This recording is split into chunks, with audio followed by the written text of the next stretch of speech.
Hey everybody, it's Jason Blaha here, and today I want to chat with you guys a little bit about the importance of upper back training and tricep training for the raw bench. Now, this is something that is a bit controversial to say because historically, a lot of times when we talk about back development, focusing on your lats, focusing on your triceps, that applies really to the equipped bench. And for those who don't know what that means, we're talking about with a bench press shirt, which is usually up to a multiply canvas shirt that you cannot even retract your scapula while wearing. It pulls your arms completely in front of you, and it takes hundreds of pounds to compress that shirt to the bottom, and it can add up to in some cases several hundred pounds of force out of the bottom of a bench press.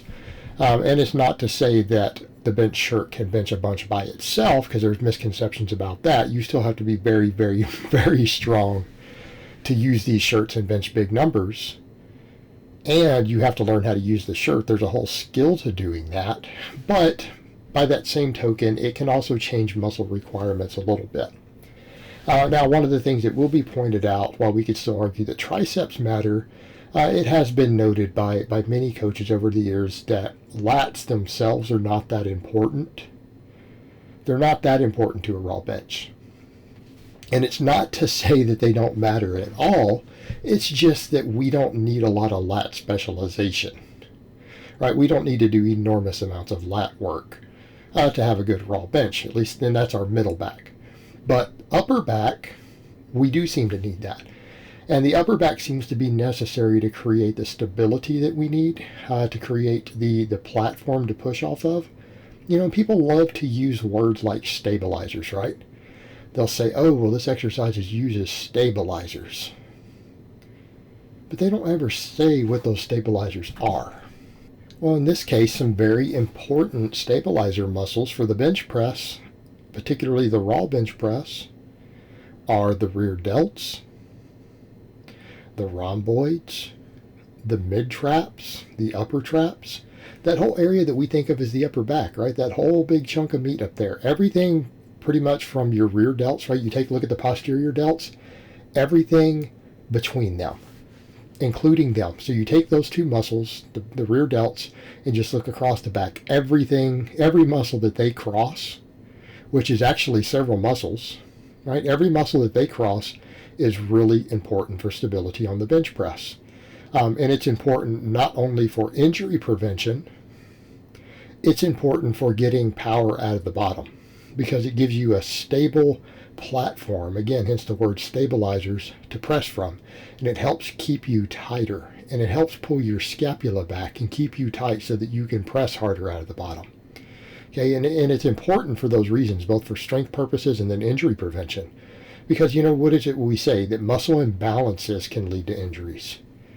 Well, oftentimes muscle imbalances involve what? Muscles on the opposing muscle group, right? Oftentimes we get hurt because one side of a joint is dramatically stronger than the other, right? Most people grasp this, that if you have really strong quads and really weak hamstrings, what do you know that you're at risk of, right? You're at risk of knee injuries. How often do you see people who play sports who get knee injuries because of weak hamstrings? It's normal. It happens all the time. So you don't want to have those type of muscle imbalances. Well, what's on the opposite side of the joint from a bench press, right? Because we use so much front delt. The bench press uses such an enormous amount of the anterior deltoid, the front delt, that where's our counterbalance? What's balancing that? The rear delts. The rear delts, mid traps, all that stuff.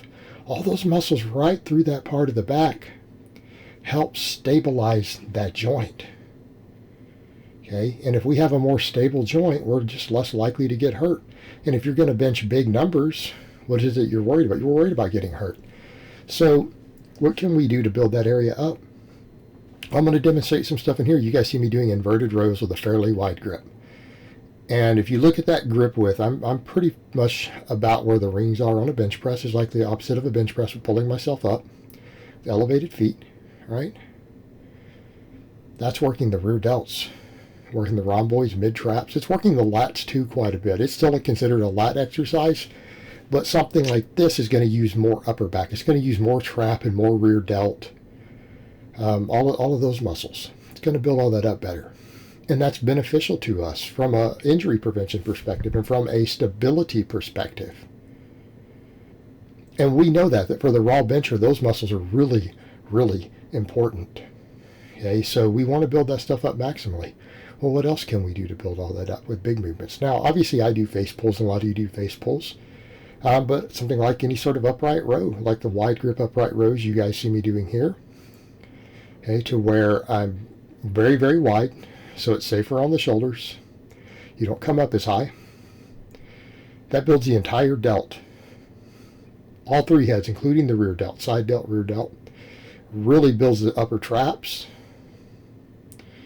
Okay, an exercise like this added to it. This can create better stability for that joint. It'll give you better stability on the bench press. It'll make it less likely for you to damage your shoulders when you're doing tons of heavy benching. And this isn't a matter of safety. It's not just a matter of, guys saying, oh, well, those muscles are just there to look pretty for bodybuilders and stuff. Well, that's what a lot of people think of them as, but you need to think of those muscles also in this case of not getting hurt. Okay, that is a concern for us. Now, the upside is that you'll probably look more like you lift if you build up your whole shoulder girdle. Delts and traps tend to make you look like you lift. Right? All the bodybuilders and the aesthetic bros know that. But for those of us who care about strength, they help keep you from getting hurt. They help keep you from getting hurt. They create better stability for your shoulder joint.